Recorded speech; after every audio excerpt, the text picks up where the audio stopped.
Et bon,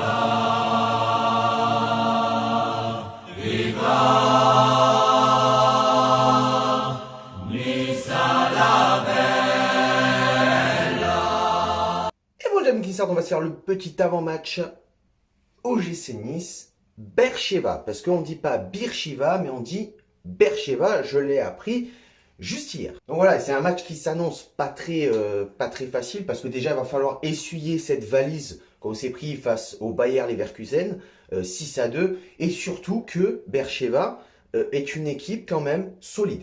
Tu ne connais pas l'équipe, je vais te faire un point détaillé pour savoir contre qui on va jouer demain soir. On va faire un petit détail de cette équipe, les joueurs un petit peu phares, et comme ça tu vas comprendre pourquoi le match va être quand même assez compliqué. Donc il faut savoir quand même que l'équipe de Beersheva, c'est le 6e match européen cette saison face à l'OGC Nice, puisqu'ils ont déjà joué contre Dynamo Batumi, l'ASI Motherwell, le Viktoria Plzeň et le Slavia de Prague. C'est donc leur 6e match face à nous. Ils ont obtenu leur ticket européen en remportant la Coupe d'Israël et en passant par les matchs préliminaires et les barrages. Et en 2016-2017, ils sont sortis en 16e de finale d'Europa League avec notamment en ayant tapé quand même 2 fois l'Inter, 0-2 et 3-2 au retour. Donc une équipe qui est quand même solide, solide défensivement, qui a une très bonne attaque. C'est l'équipe à prendre très au sérieux, si ce n'est pas plus au sérieux encore que le Bayer Leverkusen, tout en ne les respectant pas trop non plus, puisque le Bayer Leverkusen, on l'a vu, on les a trop respectés, on les a admirés et on s'est pris 6 buts. Voilà, donc Beersheva, faut savoir, c'est quand même une équipe phare du championnat israélien depuis les années 2013. 7 épopées européennes consécutives, donc une équipe assez expérimentée au niveau de la scène européenne, avec une moyenne d'âge de 30 ans. Ils évoluent la plupart du temps en 5-4-1. Voilà, c'est une équipe qui connaît l'Europe, c'est une équipe qui est solide, qui est accrocheuse. Donc demain, il va falloir tout donner et ne pas être admiratif de cette équipe, être solide défensivement comme on peut le faire habituellement dans nos matchs. C'est pas ce qu'on a vu contre le Bayer Leverkusen. Et surtout apporter enfin cette vitesse et cette efficacité offensive qui nous fait défaut depuis le début de saison, même depuis l'année dernière. C'est une équipe qui, sur le papier, est plus ou moins à notre portée. On peut les battre. On peut se prendre une valise. On peut faire un vieux match nul 0-0. C'est possible. Tout est possible. De toute façon, tout est possible avec l'OGC Nice. Mais il va falloir faire attention à cette équipe. Et on va passer aux joueurs phares de l'équipe.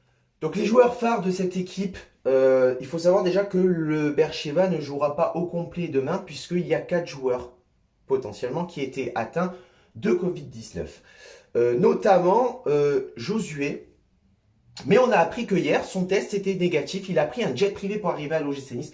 Et c'est le joueur technique par excellence de Beersheva. Qualité technique hors norme.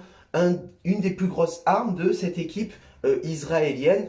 Un très gros attaquant. Il a marqué contre le Slavia. Faut savoir aussi que le match contre Slavia de Prague, ils ont gagné 3-1. Donc c'est quand même solide. Bon, c'était un peu un hold-up parce que 3 tirs, 3 cadrés, 3 buts. Efficacité 100%. Ensuite, deuxième attaquant phare de cette équipe de Beersheva, c'est Agudelo. Voilà, attaquant argentin qui est très fort aussi. Très rapide. Il a marqué aussi, je crois, un doublé contre le Slavia lors de la victoire 3-1. Donc ça sera le joueur à surveiller avec Josué qui sont le duo d'attaquants de cette équipe de Beersheva. Ensuite tu as Miguel Vitor. Donc voilà, c'est le capitaine de cette équipe, ex-international espoir de l'équipe portugaise. Solide expérience européenne puisqu'il est passé par Benfica, Leicester et le PAOK.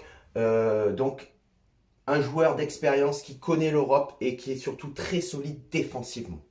Et ensuite, tu as Loya Taha, l'Israélien le plus réputé de cet effectif. Voilà, il est polyvalent, il est capable de jouer en milieu défensif comme en défense centrale. C'est un joueur assez solide aussi. On a Akolats, ailier néerlandais qui a été formé à l'Ajax d'Amsterdam. Donc, c'est un grand joueur aussi, il fait partie des meilleures armes de cette équipe de Beersheva. Et c'est lui qui a marqué le doublé contre le Slavia de Prague. C'est pas Agudelo, c'est Acolatz. Voilà.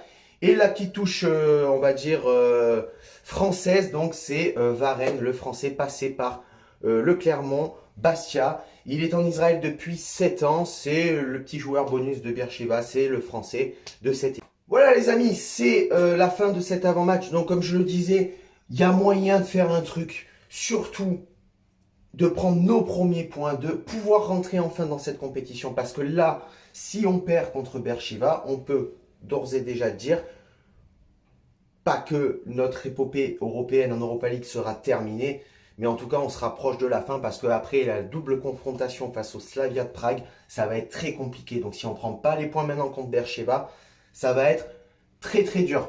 Je tiens à remercier sur Twitter Glaubert, Brice Ansel, Badagouz et Sky de Nissa Avanti qui m'a permis d'être aussi précis dans cet avant-match pour vous dévoiler un peu cette équipe qu'on ne connaît pas trop et de vous avoir apporté ces informations. Sur ce, Ciao viva la Valletta, Nissa Nissa.